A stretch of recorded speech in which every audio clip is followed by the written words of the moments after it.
Amazônia. Um mundo novo, de novos olhares e grandes desafios. Imensidão de vida que desperta forças e move novas conquistas.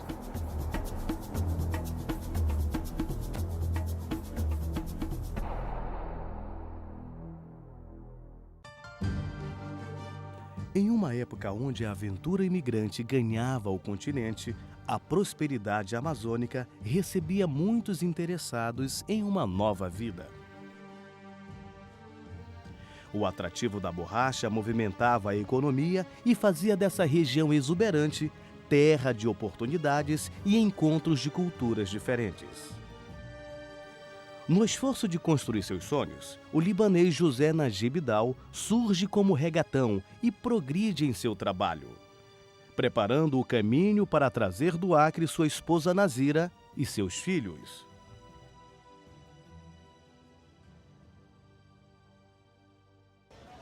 A família Dal se estabelece em Manaus e coloca em prática tudo quanto aprendeu na sua juventude. A tradição dos árabes era exatamente essa, o comércio, e com eles não fora diferente. Os árabes tinham como tradição residir no próprio comércio, normalmente um sobrado, na parte de cima a residência, na parte de baixo o comércio. A senhora Nazira Dal, peça fundamental nesse processo, ajuda o marido a prosperar. Infelizmente, em determinado momento, ele entrega seu espírito a Deus. E a partir daí, ela passa a ser não só a matriarca, mas principalmente a cabeça pensante na condução da criação dos filhos e da vida comercial. É nesse momento que Dona Nazira deixa o maior exemplo para a família. Aguerrida, lutadora, a matriarca traz para o seu convívio a proteção dos filhos, mas não abandona o comércio. E o seu exemplo comercial vai até o momento em que Deus a chama. Falar na madrinha da rede é realmente muito difícil, porque são 35 anos de vida nossa. E não se anda 35 anos de vida só com flores e o terreno asfaltado. A gente tem os espinhos, tem as pedras, tem as dificuldades. Ela sempre presente. Tenham calma, Deus está do lado de vocês. Vocês só fazem as coisas corretas. Pensem em Deus. E era assim que a gente procedia. E isto é que nos deixou o nosso legado. Seguir com televisão é muito fácil. Seguir com ética, com respeito, com a verdade, é realmente muito difícil. Por isso é que a gente faz uma louvação à Dona Nazira Dal, a madrinha da rede, porque é ela que nos orientava para que a gente sempre tivesse essa conduta. E que Deus a tenha num bom lugar.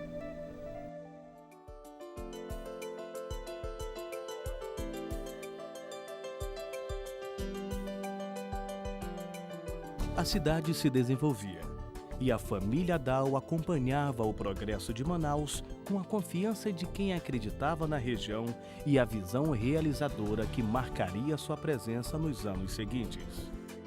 Novo cenário social de aprendizado e mercados promissores possibilitou o início de uma amizade que tornaria muitos sonhos realidade. Eu fui presidente da União dos Estudantes Secundários do Amazonas, a UESA, um dos fundadores. E o Felipe era presidente da União dos Estudantes do Amazonas, da UEA, que congregava universitários e secundaristas. E nós tínhamos grandes pegas, né? Mas aí nos tornamos amigos, né? E o Felipe trabalhava no O Jornal e Diário da Tarde, da empresa Sherpinto. E eu trabalhava como repórter no vespertino A Gazeta. E pelo meu desembaraço, o Felipe viu que eu tinha algum futuro, né? E me chamou para trabalhar no Jornal e Diário da Tarde. Eu fui ser o secretário do Diário da Tarde. E o Margarido, Joaquim Margarido, representava o Jornal e o Diário da Tarde em São Paulo. E aí, como o Joaquim também vinha muito a Manaus, né? A partir daí a nossa amizade se entrelaçou, e aí nós formamos uma família de amigos. Aí mantemos essa amizade até hoje. A união de forças fez nascer a Amazonas Publicidade, primeira iniciativa do grupo de amigos nas atividades de comunicação. Com o advento da Zona Franca, naturalmente a coisa começou a se deslocar um pouco para Manaus. E surgiu a ideia de fazer uma agência de publicidade, montar uma agência de publicidade aqui. Então o que fazia?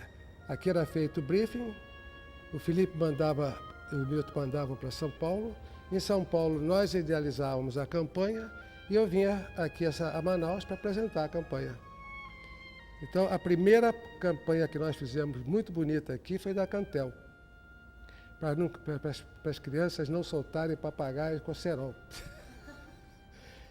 Depois foi o Dr. Vitor Tivita, numa visita aqui, ofereceu que pudéssemos abraçar a distribuição de revistas da Abril. Felipe já estava morando aqui já há algum tempo e veio isso. A terceira etapa, então, é que veio a TV.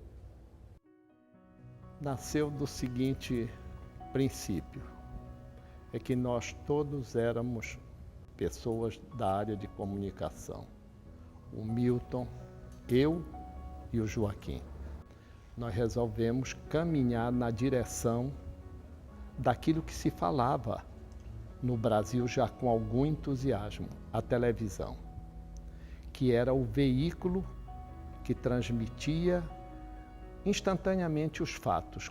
Então, os três, nós nos unimos mais ao falecido e saudoso Robert Dahl, que era praticamente o capitalista do grupo, e mais as nossas esposas, e completamos o número que era necessário para que a empresa pudesse operar.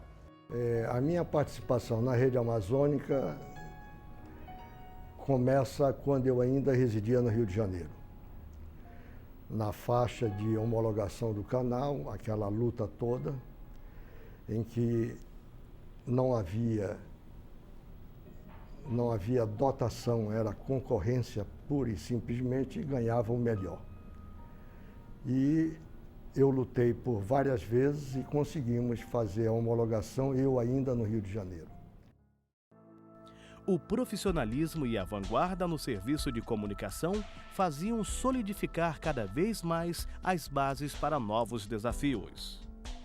A situação histórica de então era de um novo ciclo econômico, onde a tecnologia ocupava papel central e o setor da indústria era privilegiado com uma zona franca de desenvolvimento. A razão de nós existirmos foi o início da Zona Franca de Manaus. Aquele movimento extraordinário que a cidade sofreu e o desenvolvimento com a implantação do polo industrial de Manaus. Essa vivência nós acompanhamos toda ela, né? Foi uma fase áurea. Manaus era realmente uma meca de compra. Depois que houve uma limitação de importados, nós começamos a sofrer. Mas aí houve o processo do polo industrial de Manaus. Aí sim, é uma outra história. Uma história que a gente continua contando todos os dias por causa dos embaraços que a Zona Franca tem enfrentado com a concorrência dos governos do Sul e Sudeste. Nesse contexto, as ações direcionadas às telecomunicações ganhavam grande importância, ao mesmo tempo em que buscavam resultados que cobrissem a vastidão amazônica. E assim, aquilo que parecia realmente um sonho se tornou realidade. Nós conquistamos o Canal 5. Agora imagine o que seria da vida daqueles jovens de pouco recurso e com um objetivo tão arrojado. Mas começamos a trabalhar. Fazer TV na Amazônia foi um desafio. A Amazônia sempre teve a sua carência, a carência da isolação das pessoas. Então, as soluções dadas foram próprias, a empresa precisou desenvolver certos produtos que o mercado não oferecia, justamente para poder continuar com seu processo de interiorização do sinal. A rede começou com videocassete. Então a ideia de fazer a primeira retransmissora, que o próprio Ministério passou a chamá-la de retransmissoras não instantâneas, foi uma primeira invenção. Acho que a Rede Amazônica foi a primeira empresa a usar o videocassete como como elemento de transmissão. E não existia essa figura de retransmissora não instantânea ainda no Ministério, então isso foi criado como sendo uma coisa própria que a rede fez a sugestão. Nós estamos na esquina das ruas Carvalho Leal e Tefé. É exatamente aqui no bairro de Cachoeirinha que há 35 anos se instala a Rede Amazônica de Rádio e Televisão. O que não se imaginava era que neste período a televisão recebia no Brasil a primeira emissora de televisão projetada a cores. A Rede Amazônica nasce com um projeto de modernidade, nasce com a vontade de permanecer iluminando a Amazônia. Encontramos com o Robert um local no bairro da Cachoeirinha que não é nada como hoje, que era realmente um bairro distante, era como se a gente não estivesse integrado, até a integração desse bairro ao centro era difícil, se fazia apenas por uma via. Naquele momento, a Rede Amazônica vai buscar inspiração na figura do arquiteto Severiano Mário Porto. Um homem que, de certa forma, está comprometido com a Amazônia. A prova maior são suas obras espalhadas, todas elas com referência importantíssima dessa Amazônia. E a Rede Amazônica não perde esse fio de Amazônia. Traz o Severiano para produzir o que seria a sede inicial da empresa. E comunga com ele a preservação da Amazônia. O prédio, como um todo, é cercado de Amazônia. Toda a estrutura do prédio, toda a arquitetura foi pensando na Amazônia. Severiano se entrelaça com esse momento da história dos 35 anos, porque permanece aqui, vivo, na sede da empresa. Nós temos hoje duas pessoas que construíram o prédio, que é o arquiteto Severiano Mário Porto e o engenheiro civil Arnoldo Gomes da Costa, que ainda hoje nos acompanha. E fizemos aquela obra muito simples, mas também em tempo recorde, porque isto era o fim do ano de 1971 e em 72 a gente desejava inaugurar. A gente queria ter uma data marcante. Primeiro dia de setembro é festejado o início da Semana da Pátria. E a nossa pátria independente completava os 150 anos. E o interessante que é bom frisar é que realmente o acontecimento abriu quase que os festejos oficiais da Semana da Pátria. Nesses 35 anos, o prédio guarda silenciosamente grandes momentos da produção da televisão da Amazônia. Este prédio é, sim, a referência do início de tudo. Eu fui convidado a participar da inauguração em 1º de setembro de 72 e desde aí começou a minha paixão pela televisão. Embora seja de origem de engenharia química, mas comecei a ficar apaixonado pela televisão. E o meu primeiro trabalho, já aqui em Manaus, efetivo, foi quando chegou o momento da vitalização do eixo de Rondônia. O estado de Rondônia precisava sofrer uma reengenharia no processo físico e de transmissão de sinal de vídeo e de áudio. Eu lá passei 10 anos e lá começou a origem das mini-geradoras, ou seja, aquelas televisões que tinham o direito de transmitir imagens locais, começando por Guajará-Mirim e terminando em Vilhena. E depois fizemos todos os prédios, uma média de 23 cidades, que hoje o estado de Rondônia cobre quase que 100% com o sinal da Rede Amazônica. A criação da Rede Amazônica, projeto audacioso desses amigos empreendedores, representou um marco na comunicação na região, unindo pontos distantes da Amazônia e assumindo a palavra de ordem que era a integração nacional. A TV Amazonas nasceu com um objetivo bem expresso. A Amazônia é um desafio que unidos venceremos, e nós adotamos isso porque isso consultava realmente toda a força espiritual que nós tínhamos do que era a Amazônia. A importância, eu diria, da rede para a região amazônica, ela é marcante. Ela teve, desde o primeiro momento, uma importância muito grande no sentido de você integrar a Amazônia ao resto do Brasil, realmente ter acesso à informação, acesso ao entretenimento.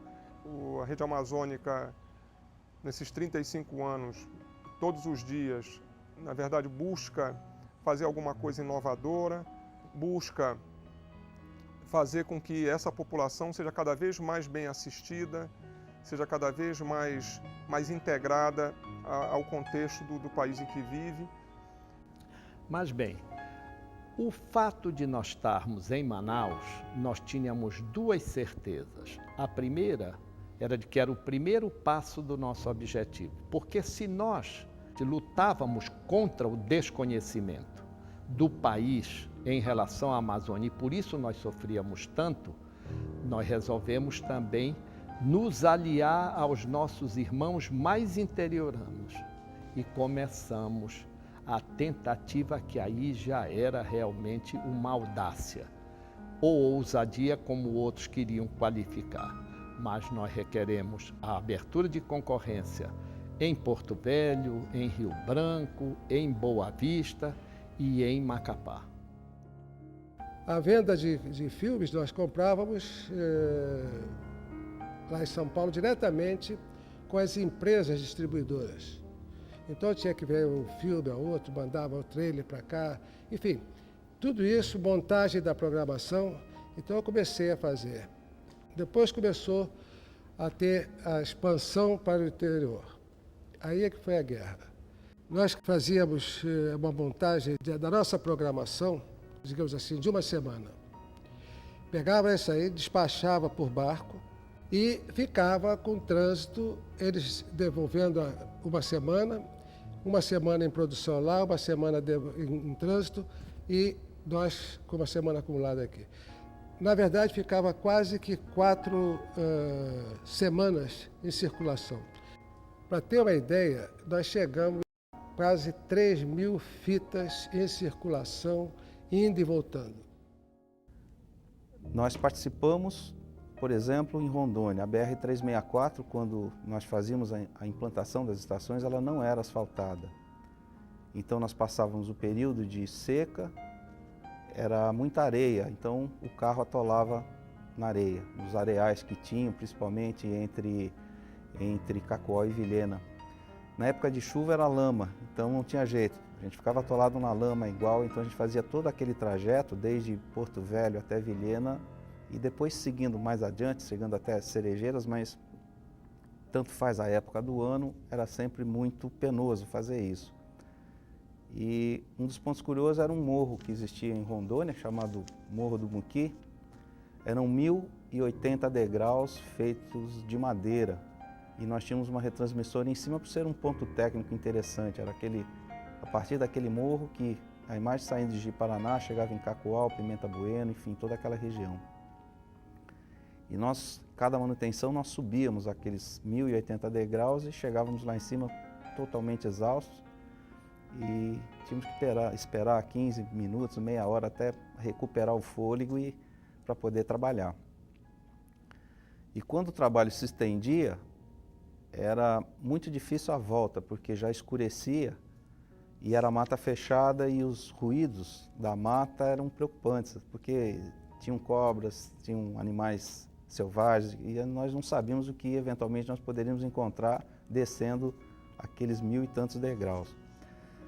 E as coisas foram melhorando porque A Embratel depois passou a habitar o mesmo morro, ela usou o mesmo ponto como retransmissão e asfaltou a subida do morro. Então era um alívio, a gente fazia todo o trajeto ou na areia ou no barro, mas quando chegava no morro nós subíamos por asfalto, era uma alegria. Primeira vez que eu cheguei lá em cima, pude olhar para baixo, subindo pelo asfalto, puxa, eu me sentia, falei, isso aqui é um pedaço do céu. Como combatentes num bom sentido, de um futuro melhor para a Amazônia, que imaginem vocês, hoje a gente ainda grita contra o desconhecimento que o Brasil tem da região. Imaginem o que era 35 anos atrás, quando nós encontramos brasileiros na fronteira do Brasil com a Colômbia. Tabatinga e Letícia cantavam todos os dias o hino colombiano, porque nem sabiam como era a letra, nem o som, nem a música do hino brasileiro. As nossas mulheres davam à luz em hospitais da Colômbia. E isto nos levou a fazer uma campanha para dotar o pelotão que havia lá de uma banda de música, de instrumentos musicais, para que o nosso pessoal pudesse também cantar o hino brasileiro.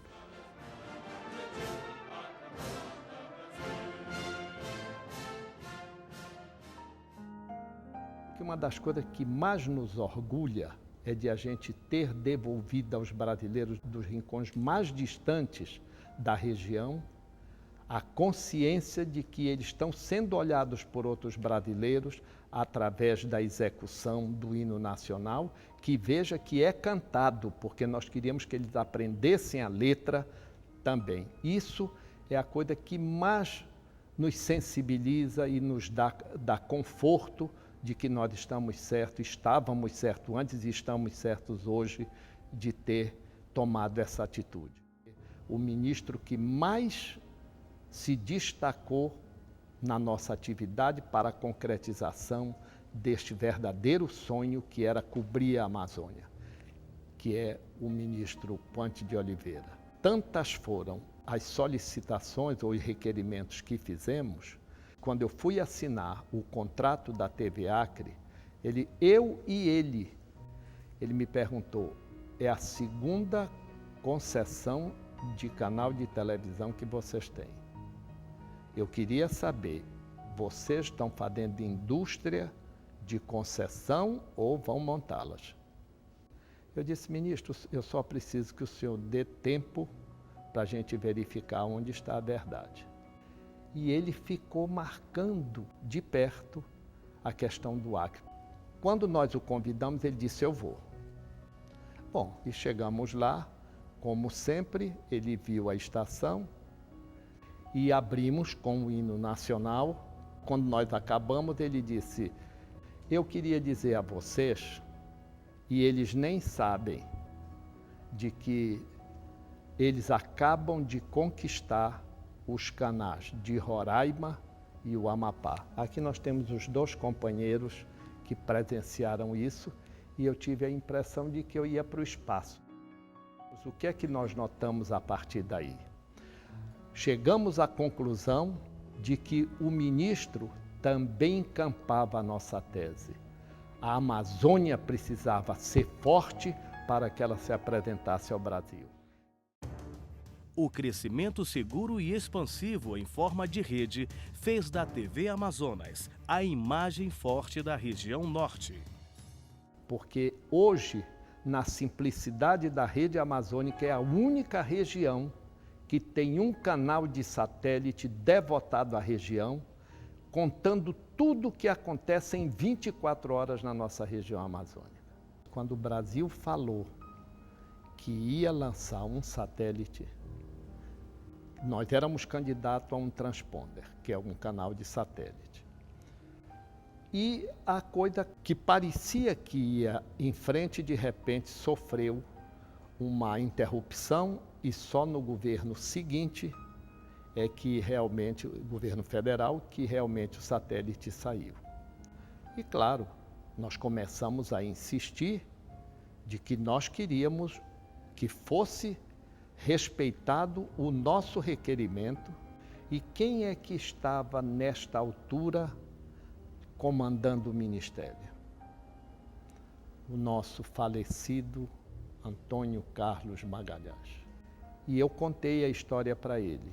Pegou o telefone e ligou para a Embratel. Tal dia eu estarei em Manaus para fazer a inauguração do satélite. O presidente era o presidente Sarney, que naquela altura visitava a Amazônia e tinha pernoitado no pelotão de Vila Bittencourt. Que nós tivemos o satélite assegurado à rede amazônica. Eu estou revelando isso para que todos saibam que também houve brasileiros que se lembraram da Amazônia, que amaram a Amazônia e muito fizeram pela Amazônia.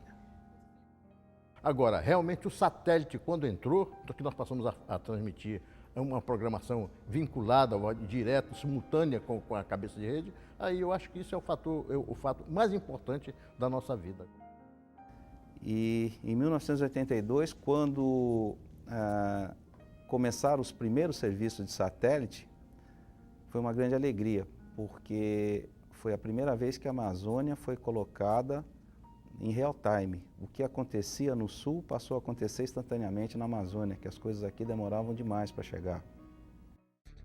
Exatamente como há 35 anos, quando a televisão despontava como veículo carregado de sonhos e potencialidades, hoje a convergência digital, inaugurada com a TV de alta definição, também traz os desafios de uma nova era.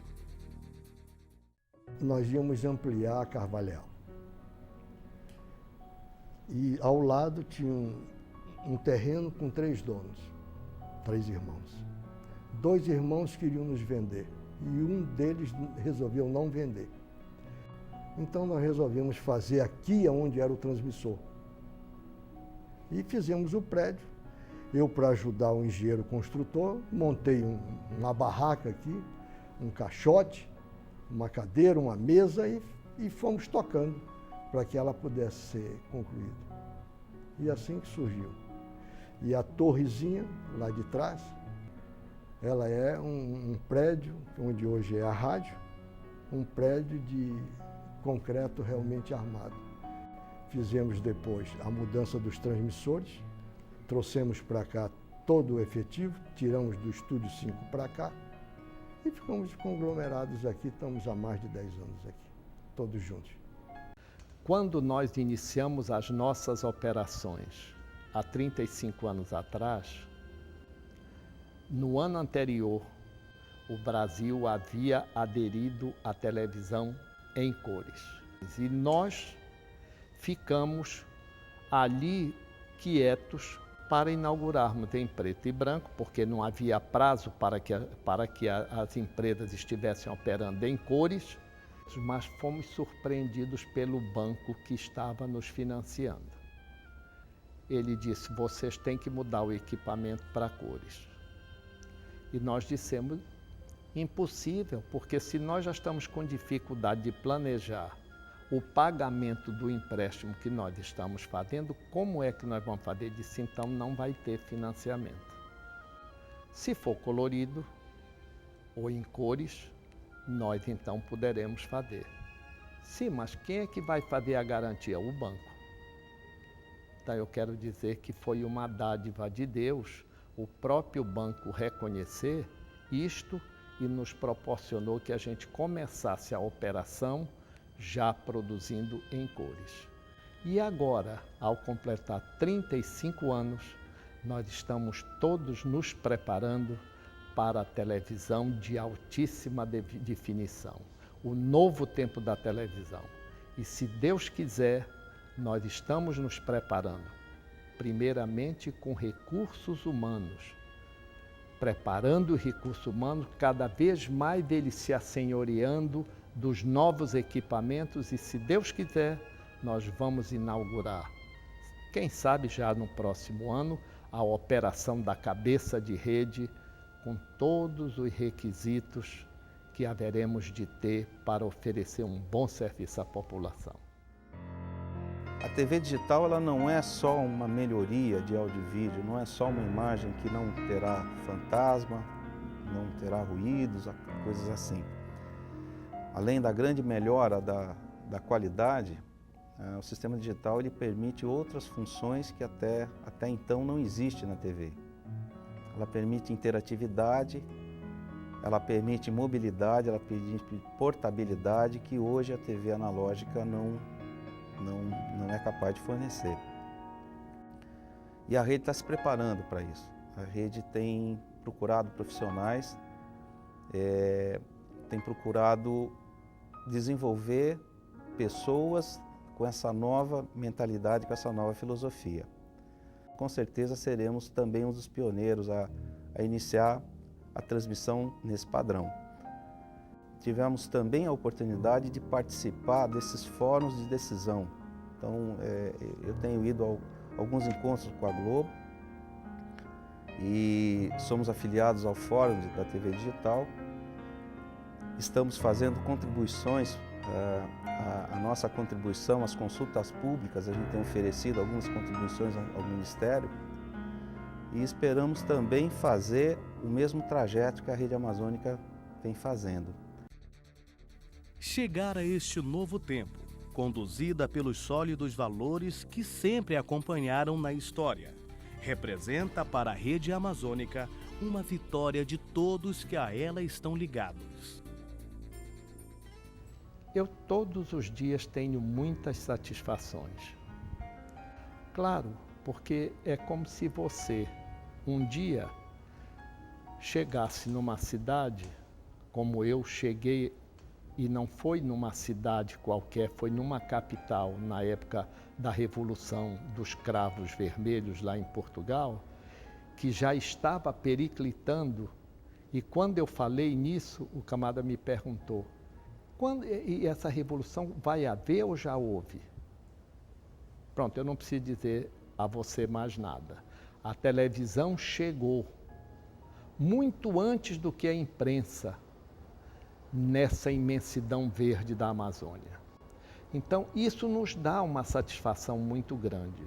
Mas eu quero te dizer que ainda falta muito a fazer. Porque a tecnologia está hoje muito avançada. O único desejo que a gente tem é que vocês, que são as equipes da Rede Amazônica, as que levam notícias, aqueles que mexem com os equipamentos, vocês saibam que esta missão é uma missão sem fim. Porque todos os dias nós teremos que fazer alguma coisa para o engrandecimento da Amazônia. Nós ainda não conseguimos que os brasileiros encarem a Amazônia como o grande tesouro que Deus deu ao Brasil. Por quê? Porque todos esses grandes estados que estão aí, que se apresentam como donos do mundo, eles têm a tecnologia, mas não têm a matéria-prima, não têm o recurso natural. E também eles não têm uma população tão grande, tão aguerrida como esta de jovens brasileiros. É uma família integrada que a gente tem as mesmas ideias, a gente decide as coisas em consenso, assume a responsabilidade em consenso. Eu acho que é por isso que a gente mantém essa empresa, graças a Deus, até hoje assim, com esse prestígio junto à nossa comunidade. E há realmente algumas menções no discurso que nós tivemos que fazer ao considerar inaugurada, era de que aquilo era uma casa de portas abertas para defender a verdade, a justiça e a liberdade. Estes foram realmente os sustentáculos da empresa desde o seu primeiro momento. E que por isso mesmo, todos os dias, nas nossas orações, nós agradecemos a Deus por permitir que esses postulados continuem sustentando as ações da Rede Amazônica. A Rede Amazônica, ela hoje é composta de 5 geradoras, uma em cada estado da Amazônia, e ela dispõe de 150 retransmissoras, também esparramadas por esses estados.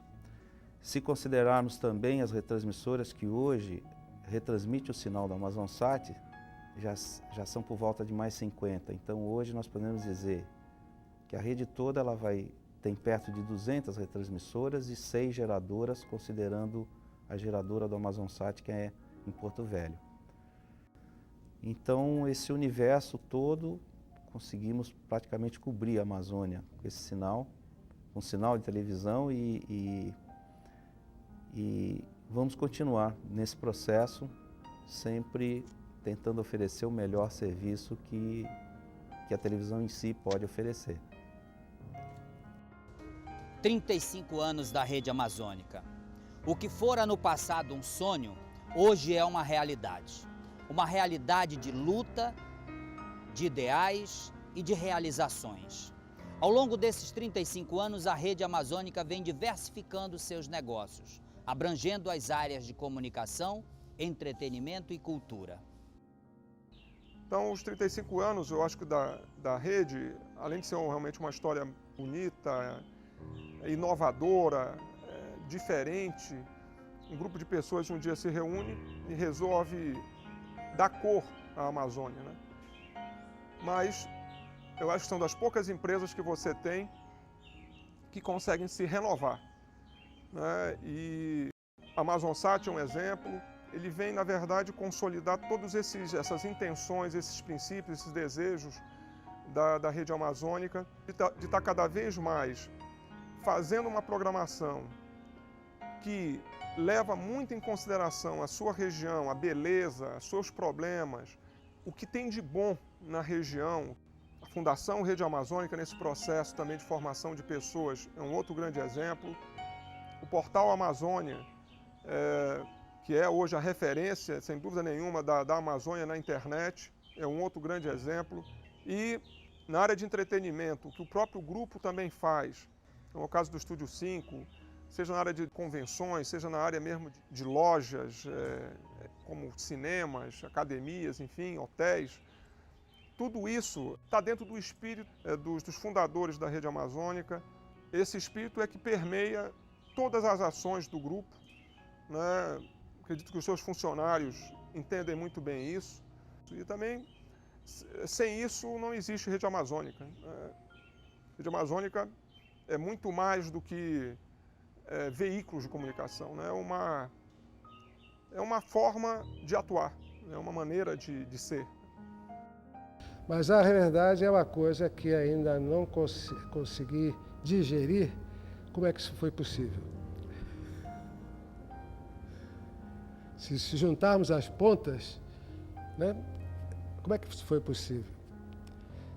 Nós colocamos muito na mão de Deus isso. Há 35 anos atrás foi colocada uma semente e alguém disse: esta semente vai colorir toda a Amazônia. E hoje ela está toda colorida. E assim, contamos um pouco da nossa história. História que não é só nossa, que é sua também. História da Amazônia. Rede Amazônica, 35 anos. Nossa história é com você.